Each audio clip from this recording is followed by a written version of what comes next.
नमः शिवाय। आप सभी को हरतालिका तीज की बहुत बहुत हार्दिक शुभकामनाएं।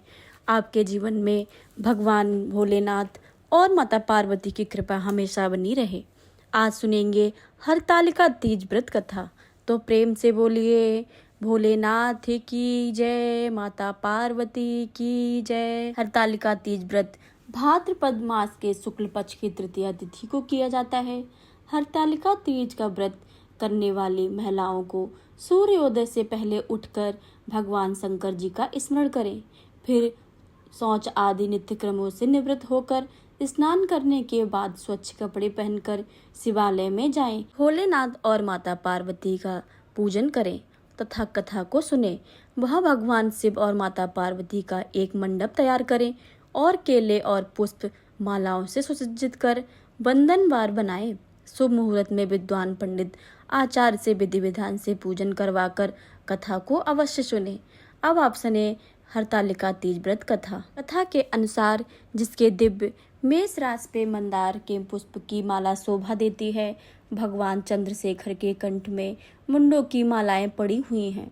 जो माता पार्वती दिव्य वस्त्रों से भगवान शंकर को दिगंबर वेश धारण किए हैं, उन दोनों भगवती तथा शंकर को नमस्कार करती हूँ। कैलाश पर्वत के शिखर पर माता पार्वती ने महादेव से पूछा कि हे महादेव, हमसे आप गुप्त से गुप्त वार्ता कीजिए, जो सबके लिए सब धर्मों में से सरल हो अथवा महान फल देने वाली हो। नाथ, अब हमसे भली भांति प्रसन्न होकर आप मेरे सम्मुख प्रकट कीजिए। हे नाथ, आप यदि मान्य और अंतरहित हैं, आपकी माया का कोई पार नहीं है। अब हम आपको किस प्रकार से प्राप्त करें और कौन कौन से दान पुण्य फल से आप हमें वर के रूप में मिलेंगे। तब महादेव जी बोले कि हे देवी सुनो, मैं अब उस व्रत को कहता हूँ जो परम गुप्त है, मेरा सर्वस्व है। मेरा तारा, गणों में चंद्रमा, ग्रहों में सूर्य, वणों में ब्राह्मण और देवताओं में गंगा, पुराणों में महाभारत, वेदों में शाम, इंद्रियों में मन श्रेष्ठ है। वैसे पुराण वेद में इसका वर्णन आया है, जिसके प्रभाव से को यह मेरा आसन प्राप्त हुआ है। हे प्रिय, यही मैं तुमसे वर्णन करता हूँ। अब सुनो, भादो मास के शुक्ल पक्ष को हस्त नक्षत्र तृतीया तीज को इस व्रत को अनुष्ठान करने से सब पापों का नाश हो जाता है। हे देवी सुनो, तुमने पहले हिमालय पर्वत पर इस व्रत को किया था, तो मैं आज सुनाता हूँ। पार्वती जी बोलिए हे प्रभु, इस व्रत को मैंने किस लिए किया था वह सुनने की इच्छा है, तो आप मुझसे कहिए। शंकर जी बोले, आर्यवर्त में हिमाचल नामक एक पर्वत है, जहाँ अनेक प्रकार की भूमि अनेक प्रकार के वृक्षों से सुशोभित हैं, जिन पर अनेक प्रकार के पक्षी गण रहते हैं, अनेक प्रकार के मृग आदि जहाँ विचरण करते हैं, जहाँ देवताएं गंधर्व सहित किन्नर आदि सिद्धजन रहते हैं। गंधर्वगण प्रसन्नता पूर्वक गान करते हैं। पहाड़ों की शिखर कंचन मणि वैदर्भ आदि से सुशोभित रहते हैं। वह गिरिराज आकाश को अपना मित्र जानकर अपने शिखर रूपी हाथों से छूता रहता है, जो सदैव बर्फ से ढका हुआ गंगा जी की कलकल ध्वनि से शब्दमान होते रहते हैं। हे गिरजे, तुमने बालकाल में इसी स्थान तक पर तप किया था। 12 साल नीचे की ओर मुख करके धूम्रपान किया तथा फिर 64 वर्ष तुमने बेल के पत्ते भोजन करके ही तप किया। माघ के महीने में जल में रहकर तथा बैसाख में अग्नि में प्रवेश करके तप किया। श्रावण के महीने में 12 खुले से निवास करके अन्न जल त्याग कर करती रही। तुम्हारे कष्ट को देखकर तुम्हारे पिता को चिंता हुई। वह चिंतातुर होकर सोचने लगी कि मैं इस कन्या को किसके साथ वरण करूंगा। इस अवसर पर देवयोग में ब्रह्मा जी के पुत्र देवर्षि नारद जी वहां आए। देवर्षि नारद ने तुमको देखा तो तुम्हारे पिता हिमाचल ने देवर्षि को अधपद्म आसन देकर सम्मान सहित बिठाया और कहा कि हे मुनिवर, आज आपने यहाँ तक आने का कैसे कष्ट किया है। आज मेरा अहोभाग्य है, आपका शुभ आगमन हमारे यहाँ हुआ है। कहिए क्या आज्ञा है। तब नारद जी बोले कि हे गिरिराज, मैं विष्णु को भेजा हुआ आया हूँ। आप मेरी बात सुनिए और अपनी लड़की को उत्तम वरदान प्राप्त करवाइए। ब्रह्मा, देवेंद्र, शिव आदि देवताओं में विष्णु के समान कोई नहीं है, इसलिए आप मेरे मत में अपनी पुत्री का दान भगवान विष्णु को दें। हिमाचल बोले, यदि भगवान वासुदेव स्वयं ही मेरी पुत्री को ग्रहण करना चाहते हैं तो इस कार्य के लिए आपका आगमन हुआ है तो यह मेरे लिए गौरव की बात है। मैं उनको अवश्य ही अपनी पुत्री का दान दूंगा। हिमाचल की यह कथा सुनते ही देवर्षि नारद जी आकाश में अंतर्ध्यान हो गए और शंख, चक्र, गदा, पद्म एवं पीताम्बरीधारी विष्णु जी के पास जा पहुँचे। नारद जी ने हाथ जोड़कर विष्णु से कहा कि हे प्रभु, आपका विवाह कार्य निश्चित हो गया है। यहाँ हिमाचल ने प्रसन्नतापूर्वक कहा कि हे पुत्री, मैंने तुमको गरुड़ ध्वज भगवान विष्णु को अर्पित कर दिया है। पिता के वाक्यों को सुनते ही पार्वती जी अपनी सहेली के घर गईं और पृथ्वी पर गिरकर अत्यंत दुखी होकर विलाप करने लगी। उनको विलाप देखकर वह सखी बोली कि हे देवी, तुम किस कारण से दुख हो, मुझे बताओ, मैं अवश्य तुम्हारी इच्छा पूर्ण करूंगी। तब पार्वती बोली कि हे सखी, सुन, मेरी जो मन की अभिलाषा है वह मैं तुम्हें सुनाती हूँ। मैं महादेव जी को अपना वर चुन चुकी हूँ, इसमें संदेह नहीं है। मेरे इस कार्य को पिताजी ने बिगाड़ना चाहा है, इसलिए मैं अपने शरीर का त्याग करूंगी। तब पार्वती के इन वचनों को सुनकर सखी ने कहा कि हे देवी, जिस वन को तुम्हारे पिताजी ने न देखा हो तुम वहां चली जाओ। तब हे देवी पार्वती, तुम अपनी सखा का यह वचन सुनकर ऐसे ही वन को चली गई।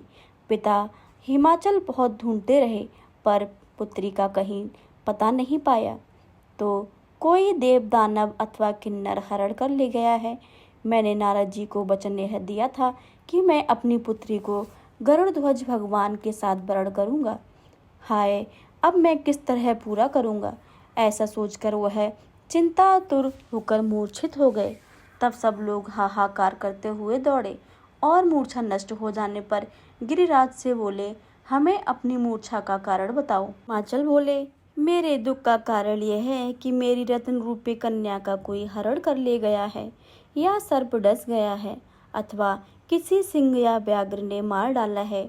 ना जाने वहाँ कहाँ चली गई है, उसे किसी राक्षस ने मार डाला है। इस प्रकार कहकर गिरिराज दुखी होकर इस तरह कांपने लगे जैसे तीव्र वायु चलने पर कोई वृक्ष कांपता है। तत्पश्चात पार्वती जी तुमको गिरिराज सखियों सहित घने जंगलों में ढूंढने निकले। सिंह, व्याघ्र आदि हिंसक जंतुओं के कारण वन महाभयानक प्रतीत होता था। तुम भी सखी के साथ जंगल में घूमती हुई भयानक जंगल में एक नदी के तट पर एक गुफा में पहुंची। उस समय गुफा में तुम अपनी सखी के साथ प्रवेश कर गई, जहां तुम अन्न जल का त्याग करके बालू का शिवलिंग बनाकर मेरी आराधना करती रहीं। उसी स्थान पर भाद्रपद मास की हस्त नक्षत्र युक्त तृतीया तिथि को तुमने मेरे विधि विधान से पूजन किया। तब रात्रि का मेरा आसन डोलने लगा। मैं उस स्थान पर आ गया जहां तुम और तुम्हारी सखी दोनों ही थीं। मैंने आकर तुमसे कहा कि मैं तुमसे प्रसन्न हूँ, तुम मुझसे वरदान मांगो। तब तुमने कहा कि हे देव, यदि आप प्रसन्न हैं तो आप महादेव जो मेरे पति हैं, मैं तथास्तु ऐसा ही होगा, कहकर कैलाश पर्वत को चला गया। तुमने प्रभात होते ही उस बालू की प्रतिमा को नदी में विसर्जित कर दिया। सुबह तुमने वहां अपनी सखी सहित व्रत को पारायण किया। इतने में हिमाचल भी तुम्हें ढूंढते हुए उसी वन में आ गए और चारों ओर तुमने ना देखते हुए मूर्छित होकर जमीन पर गिर पड़े। उस समय नदी के तट पर दो कन्याओं को देखा तो वह तुम्हारे पास आ गए, तुम्हें हृदय से लगाकर रोने लगे और बोले कि तुम इस सिंह व्याघ्र युक्त घने जंगल में क्यों चली आई हो। पार्वती जी बोली कि हे पिता, सुनिए, मैंने पहले ही अपना शरीर शंकर जी को समर्पित कर दिया था, किंतु आपने इसके विपरीत कार्य किया, इसलिए मैं वन में चली आई। ऐसा सुनकर हिमराज ने फिर तुमसे कहा कि मैं तुम्हारी इच्छा के विरुद्ध यह कार्य नहीं करूँगा। तब यह तुमको घर लेकर आए और तुम्हारा विवाह हमारे साथ कर दिया। हे प्रिय, उसी व्रत के प्रभाव से तुमको मेरा यह अर्ध आसन प्राप्त हुआ है। इस व्रत को मैंने अभी तक किसी के सम्मुख वर्णन नहीं किया है। हे देवी, अब मैं तुमको बताता हूँ, सो मन लगाकर सुन। इस व्रत का नाम व्रतराज क्यों पड़ा? तुमको सखी हरण कर ले गई थी, इसलिए इस व्रत का नाम हरतालिका नाम पड़ा।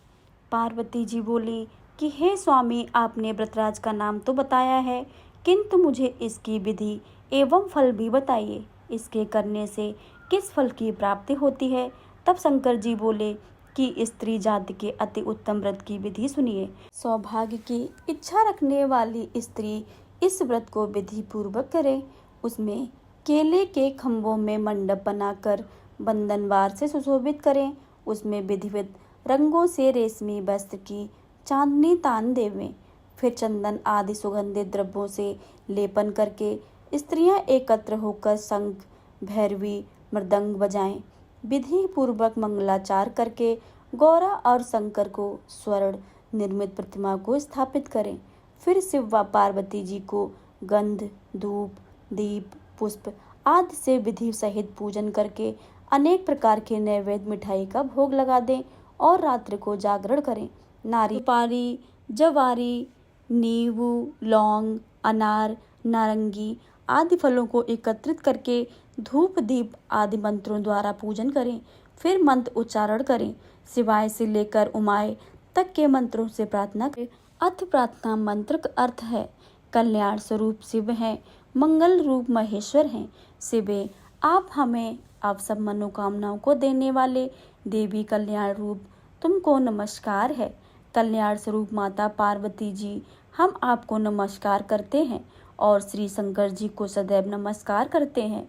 ब्रह्मा रूपी जगत का पालन करने वाले माता जी को आपको मेरा नमस्कार है। हे सिंह वाहिनी, सांसारिक भय से व्याकुल हो, आप मेरी रक्षा करें। हे महेश्वरी, मेरे इस अभिलाषा से आपका पूजन किया है।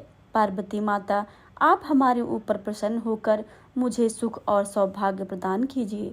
इस प्रकार मंत्रों द्वारा उमा सहित शंकर जी का पूजन करें तथा विधि विधान से इसका सहित कथा को सुनकर गौ वस्त्र और आभूषण ब्राह्मणों को ध्यान दें। इस प्रकार से पति तथा पत्नी दोनों को एकाग्र चित्र होकर पूजन करें। वस्त्र, आभूषण आदि संकल्प करके ब्राह्मण को दक्षिणा दें। हे देवी, इस प्रकार व्रत करने वालों के पाप नष्ट हो जाते हैं। फिर वह 7 जन्म तक सुख और सौभाग्य को भोगती है।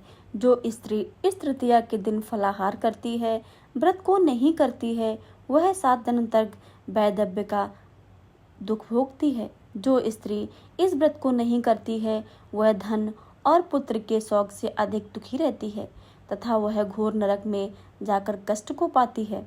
इस दिन फलाहार करने वाली, सुकरी फल खाने वाली, बानरी तथा जल पीने वाली टिटहरी, शरबत पीने वाली, जो दूध पीने वाली, सरपंच, मांस खाने वाली, बाघनी, दही खाने वाली, बिलारी, मिठाई खाने वाली चींटी, सब चीज खाने वाली मक्खियों का जन्म पाती हैं।